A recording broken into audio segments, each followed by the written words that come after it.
Good evening and welcome to the Tech and Inclusion Teacher Panel. If you're interested in following along with our presentation tonight, we have a link to our slides at bit.ly/techinclusion19.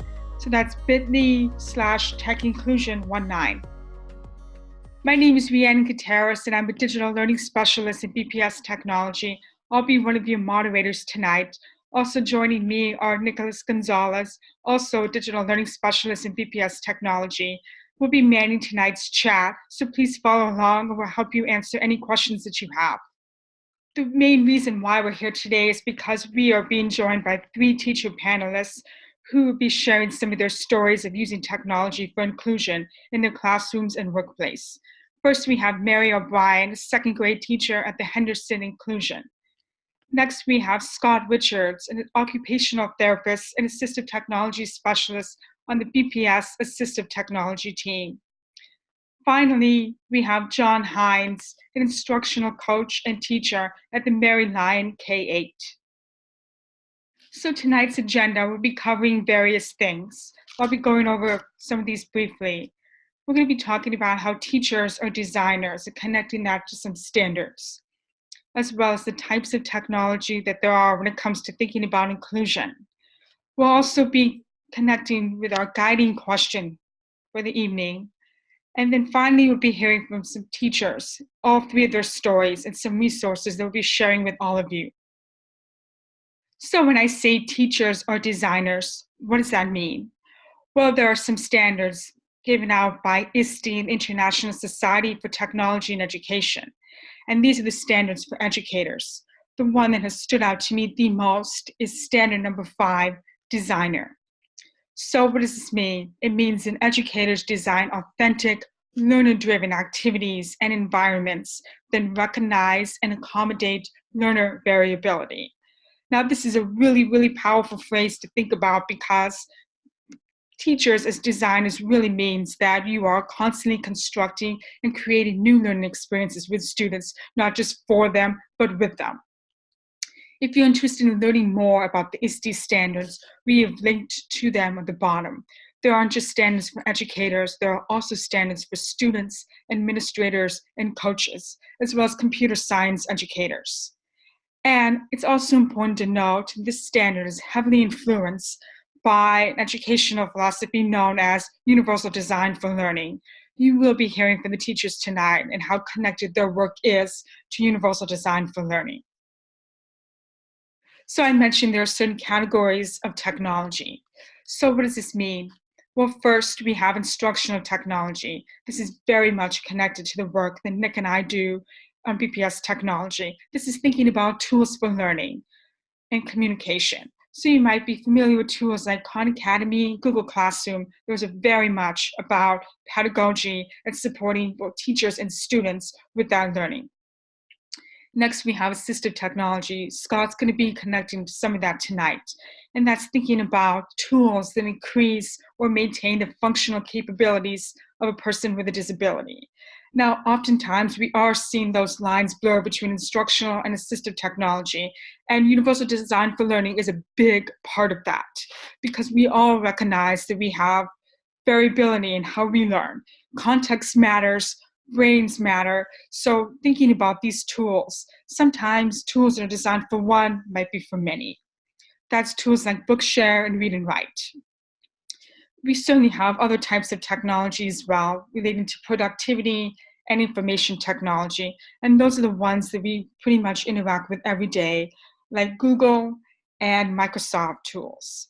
And the final one is medical technology. We won't be covering that because as teachers, we don't really have much influence with that. But we look forward to hearing the stories the teachers will share with us tonight about their use of these various tools. So one of the big guiding questions that we have for tonight is, how do you use technology to design more inclusive learning experiences for your students?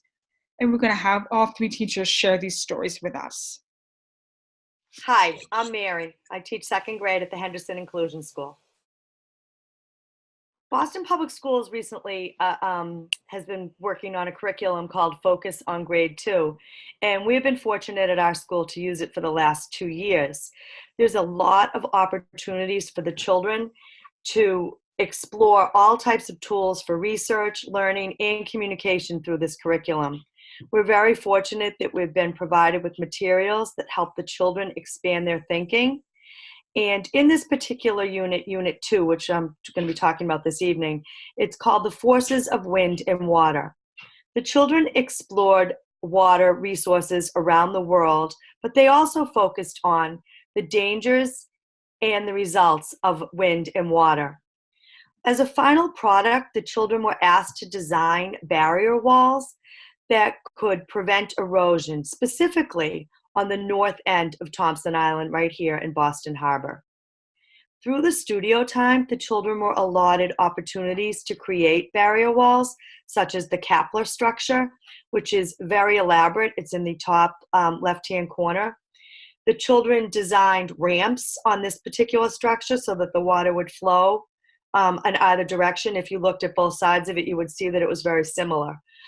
Then the children were asked to take their thinking a little bit further, and they designed barrier walls using a variety of found materials and asked to explain exactly what their thinking was using the vocabulary in the language of the curriculum.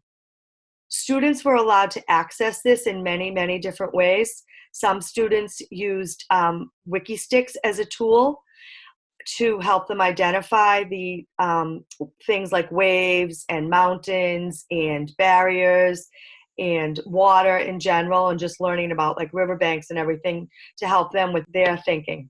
Then the students got together, teams of students worked together to build their final products. Through these final products, they were able to use vocabulary from the entire curriculum and talk about the different ways that they thought that they were going to be able to save the north end of Thompson Island and prevent it from further erosion as time moves forward.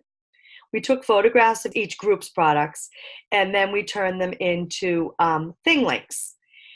ThingLinks are when you take a photograph and then the children put a link on the photograph, and they used word banks, they used their writing journals, and some of them verbally spoke about what they wanted to describe about their final product. We took all of those results and then we turned it into a Padlet so that the students were able to share that with others and talk explicitly about their research that they had done throughout the unit. Here's some examples of 3 of the ThingLinks that the students made. Each one of those little tabs, the little plus sign, is something that can be clicked on, and it will give more detail about what the students thought would be good barriers or ways to prevent the erosion on Thompson Island. As you can see, we uploaded everything onto a Padlet, and the students have been able to share those with their parents, their friends, their colleagues at school, and the early literacy department. We could take a look at one of them now. This wall barrier really showed a lot of ingenuity on the part of the children. They had some great ideas. They thought of creating fans, which they didn't end up making in the end, that would blow the wind and the water in 2 different directions. They had sprays. They had tools available to rescue animals that might be in danger during a terrible storm. They had sensors for security. They had drones that were supporting the research. They had these little red and yellow things that jut out in front of the barrier that would actually be buried deeper into the ground or into the sand or into the surface at Thompson Island to help prevent the area from serious flooding and continued erosion over time. Hi, I'm Scott from the Assistive Technology Department. I'm also an occupational therapist, and my role on the team is to conduct evaluations and consultations throughout the district and to provide training to students and to staff members on different types of tools that could be beneficial to students with disabilities.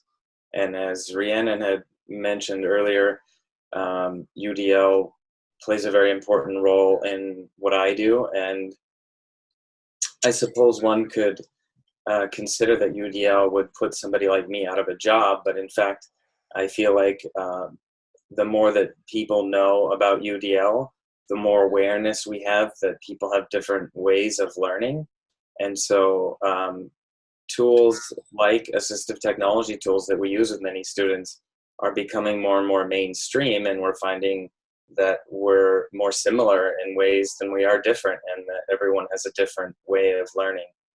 The past couple of years, we've had a lot of discussion within our team, and I believe it's part of a larger discussion about how we are kind of moving away from this separate expert type of model where one expert goes into a building and has all of the answers surrounding that one particular area.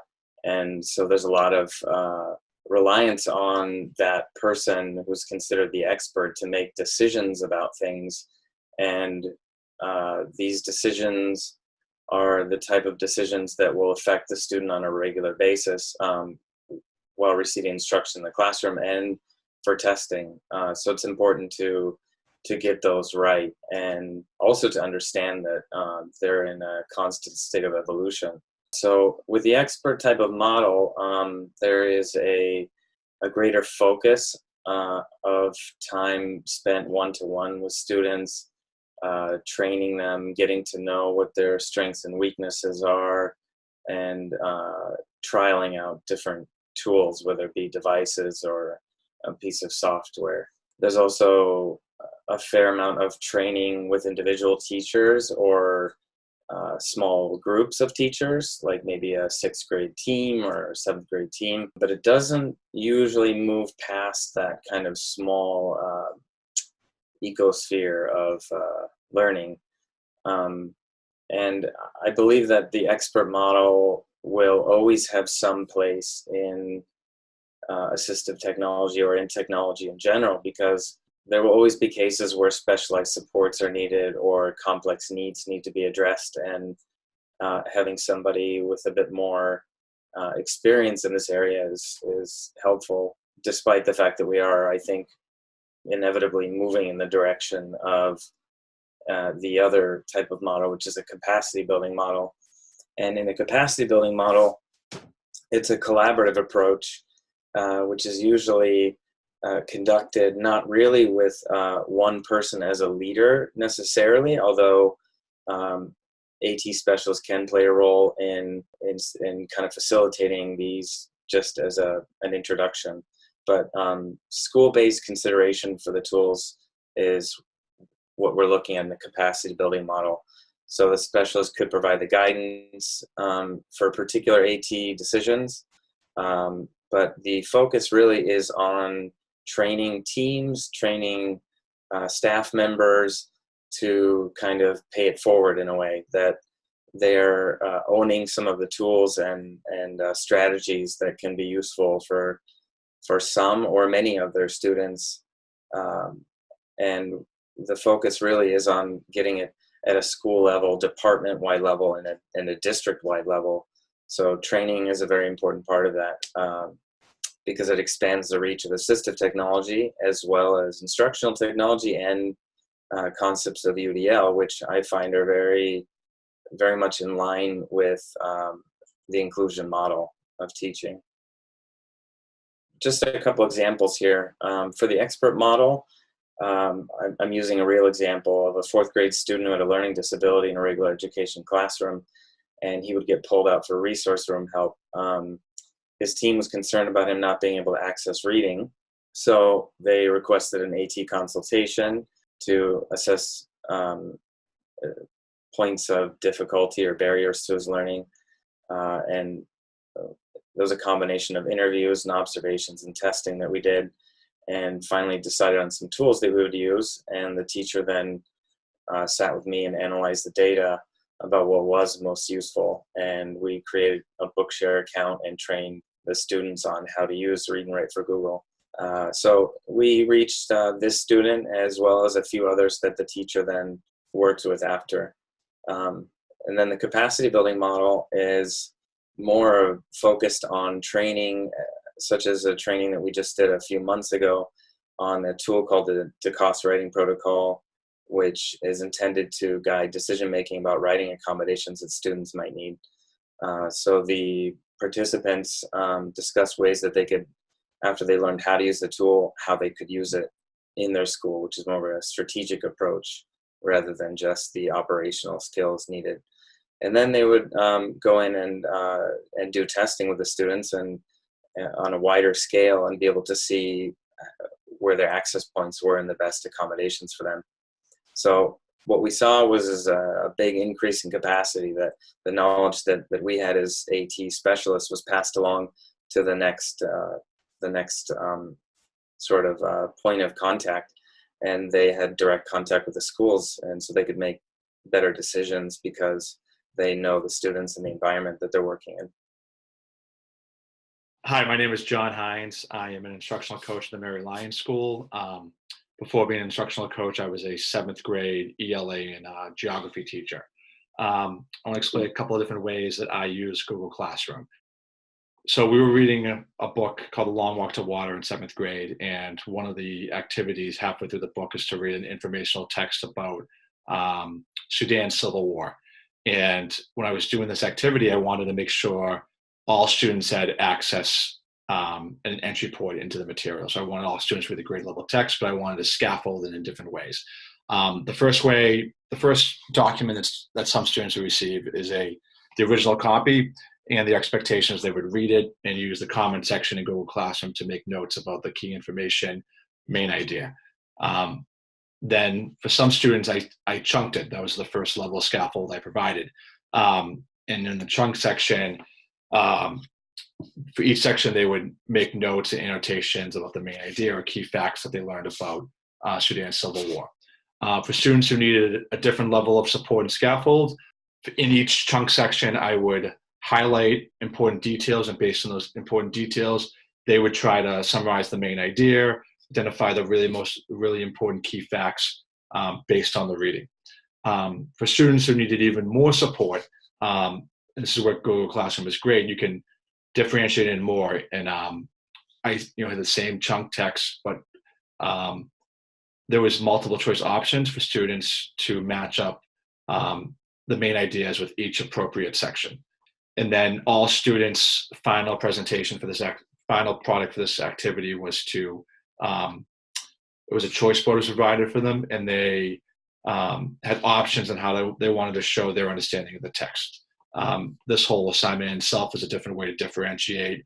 It gives students options on how they want to show how they made sense of the material. So let me show you now Google Classroom and how we use Google Classroom. So I would create an assignment here, and I would I'm only assigning the first reading to a certain amount of students. So I would click on all students, and then I would click the students I wanted this assignment to go to. I would title it Time Trip Sudan Civil War, and I would go to this little icon here, which is Google Drive, and upload the assignments. So I would add the first reading that had no scaffolds, and you have to make sure you click on make a copy for each student. There's also a choice board that all students would be receiving, so I would make sure I want to link that as well too. And don't forget to make a copy for each student, because if you don't and you try to go back, it won't allow you to do it. So I would assign this to 6 students. And then, so only these 6 students would see this assignment. So make sure the other students receive the assignment. I would click on create assignment again. And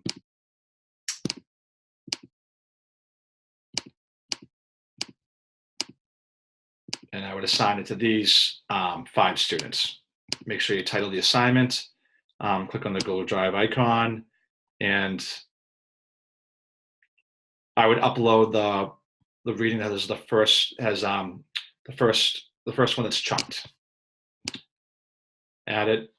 Make sure everyone gets a copy, and then I would also add the choice board. Make sure to take a copy for each student, and then assign it. So you would do this for each one of those 4 different readings that are scaffold in different ways. And so when students open up the assignment, they're only going to open up one, but depending on which group you're in, the reading is going to look different. So Google Classroom is a great way to differentiate assignments because you can assign specific assignments or specific text that are scaffold in different ways to very specific students based on their learning needs. So it's a great way to use it with students, but it's also a great place where it's a great tool you could use with your colleagues as well. With the Mary Lyon School, we have a Google Classroom that all staff members are part of, and we post important information, school-wide PD slides, incident reports, staff memos. On the left-hand side, and topics, we have a section for each team. So the 3 to 5 common plan time team, the 6 to 8 ELA common plan time team, the specialist common plan time team, etc. So I would definitely recommend using Google Classroom with your students, but also as a school to kind of have one place where you kind of store all your important documents. And it'll kind of make it easier for teachers and staff to find things they need. Great, John. Thank you so much for sharing how you use Google Classroom. No I know problem. that it's a really popular tool in the Boston Public Schools, but everybody really varies in terms of their expertise and comfort with the tool. So what would you recommend for somebody who's like, I'm really curious about Google Classroom, I want to get started? What would you say? Yeah, I mean, I think it's as simple as just kind of testing it out and you learn a lot. The more you do it, the more you learn about how the different ways you can differentiate it, and you try different things. And, when I first started using this, I kind of was posting assignments just to all kids. And then as you get familiar with the features, you realize you can do so much more. You can, send certain assignments to certain kids. It's not just documents. You can link, that same assignment that I posted, you can send videos, you can attach certain videos or other documents to it. So you're better able to support different students and the different learning needs. Absolutely. So one of the pieces that you showed was how you use Google Docs. So sometimes I find that people might be simply substituting, like they'll have a PDF version and then you put things up, or there's something that's scanned, but you actually took the time to create something in Google Docs that can be flexible and adaptable. So what was that process like?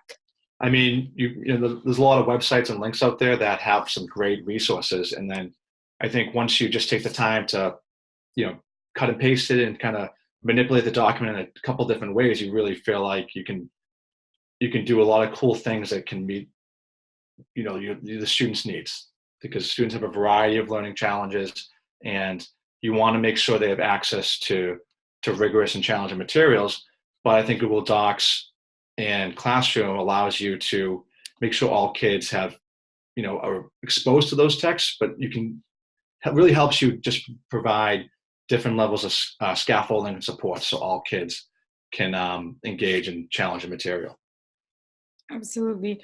Do you use the comments feature in Google Docs or Read&Write by any chance to provide that just-in-time feedback for kids? Yeah, so even the Read&Write's a great tool. If you're able to cut and paste, create cut and paste a reading and put into a document, Google Read&Write can read the text for the students, for some students who might have more challenges with decoding and stuff. And for the comment section is a great way to give feedback to students on their writing. And Google Classroom now has like a new feature where you can almost pre-upload a set of comments. Kind of so on SIS, when you give your students report card comments, there's kind of like a drop-down menu that you can hit. Now Google Classroom has a feature where you can, when you're giving feedback to students, if you want to pre-populate it with like a list of possible comments to provide students, you can kind of do that. And that way, there's a lot of ways you're kind of giving students a lot of the same type of feedback. So you can kind of make the process a little more efficient. But then also, if you want to make a really personalized comment to a student, you can do that as well. Okay, that's great to know. Yeah. And so that's on the student side. I mean, I already can think of so many really fun and interesting ways. I mean, this is a powerful use of technology. Google Classroom and Google Docs, the Google suite of tools, because you can really not just differentiate instruction, but you can also personalize it for the kids because you gave them a choice board, and there's Mhm. all these different things they can do. It's not just Google tools, Yeah. other tools as well. Yeah, absolutely. And then there's so many websites out there that they do so many good things. I feel like sometimes it can be overwhelming, but the thing I like about Classroom, I feel like it kind of almost brings it all together. And every year they make new changes to it to improve it. And I can only imagine where they're going to go next with it. Yeah, it really has improved. Even if you just used it 5 months ago, they've added some new features. And so you're thinking, oh, wait, did I miss this? So Yeah.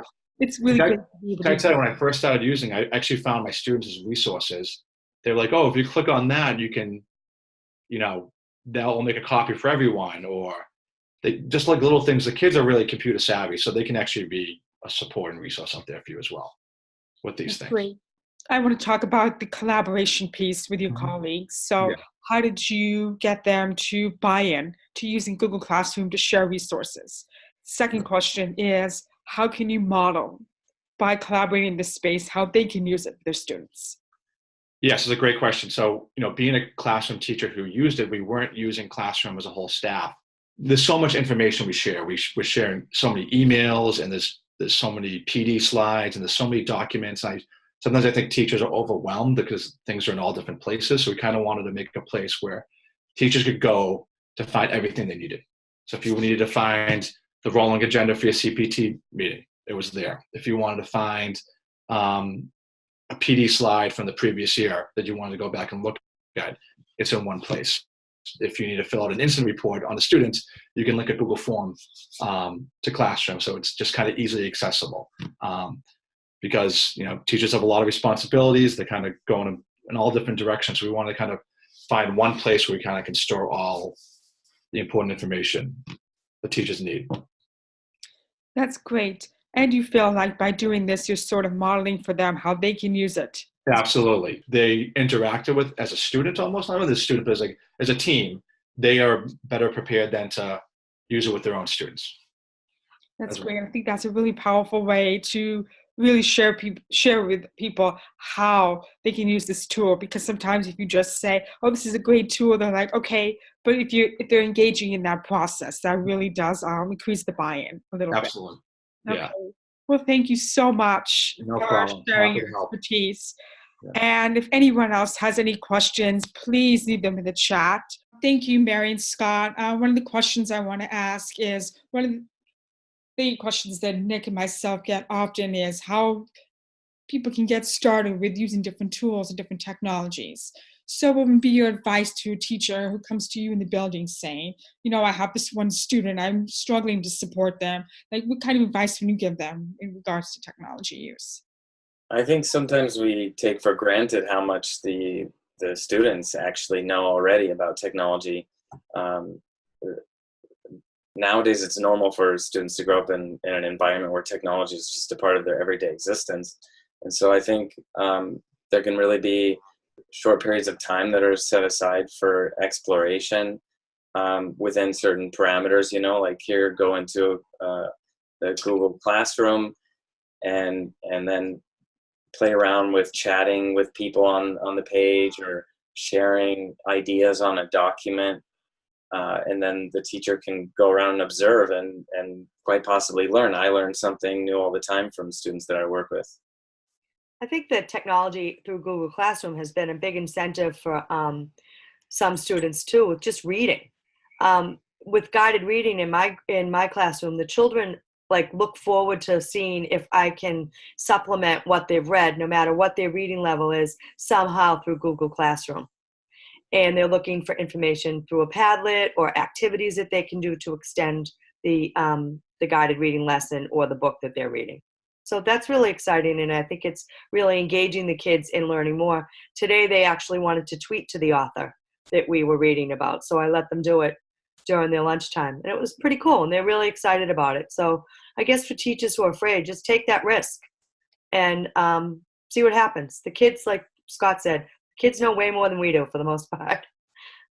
Yeah, that's great. So I want to highlight a couple of things that I heard from each of you. So Mary, what you're talking about is really collaborative project-based learning. So you're connecting all these different pieces where there's multiple means. You know, you have the kids using some tools that are physical and some that are more digital. So how did you negotiate between that? Well, having them get comfortable with the project-based learning, first of all, was the most important thing. But before they could even do that, they had to build the language and the vocabulary through the curriculum. And that was done through a lot of media, through a lot of text, different access points for everybody. And as they got more comfortable talking about what they were building or what they were designing, then they became more confident in being able to make the final products that they were interested in. So I think just exposure, giving them opportunities during a research center, vocabulary opportunities, rich text in the classroom, I think, to go along with what we're doing plays a huge role. And then giving them that further opportunity to see their product digitally and what they can expand upon by pointing out and recognizing, and even in some ways, clarifying what they learned from their peers while they were doing it as well, which I thought was something that I found interesting when the kids were giving their feedback for their products.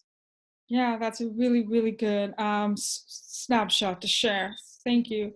So Scott, with yours, so you were talking about the expert versus the capacity building. Do you find that you prefer one over the other? And has there been any kind of pushback about one or the other in terms of how you choose your approach? Well, I do enjoy the problem solving and the satisfaction of providing some tools and training for one student or two students. It's always a satisfying experience. But I realize, especially from taking some graduate classes, that we're really missing the mark on a national level, reaching all the students that we should be reaching, particularly when it comes to students who have high incidence disabilities, like learning disabilities, that there's a tremendous space there for us to be filling with tools. And it's not necessarily high technology tools, be looking at how we can expand on everyone's knowledge and use of these tools so that it becomes a more something within the grasp of most, if not all, students and teachers. So any final thoughts? What would you want to leave people with? If you were to say, I want you to try out something new, what would you want to share with people? Just go for it, I guess. Right now I'm trying to figure out, I'm taking that STEM class at Leslie and figuring out a lot of learning around Scratch and makey, and the kids definitely know more about that than I do, but I do need to stay ahead of them on those things because they're 7 and they're not always doing what they're supposed to be doing. So I just take the risk. We're never too old to learn, and we can learn from the kids as well. I think that's good advice. Just take a chance with it. A very simple request is to go into a Google document and look for that little purple puzzle piece that is the Read and Write for Google. It is a very powerful toolbar that has been purchased by our school district for the entire district to use, including students and teachers. So get in there and play around with those tools, and you might surprise yourself. There could be some goodies in there for you that could make your life easier as a teacher. We want to also share some resources with everyone who's been watching tonight's webinar. So you notice that there are a few tools that were discussed tonight. We have on here 6 featured tools that were shared tonight. We have Padlet and ThingLink that were both shared by Mary O'Brien with her 2nd grade students. We have Bookshare and Read&Write shared by Scott Richards. And Read&Write is also something that John Hynes shared, as well as Google Docs and Google Classroom. Now, all 6 of these tools are free and available for everyone in the Boston Public Schools to use. If you're curious about how to access them, we actually have a link at the very bottom of this very last slide, bit.ly/TechInclusion19 links. And this has how you can access these tools, as well as some of the fabulous resources that John, Scott, and Mary shared with us tonight. So once again, I want to thank all three of our presenters for joining us and sharing their expertise. If you have any questions, please leave them in the chat. You can also reach out to them. Thank you, and we'll see you next time.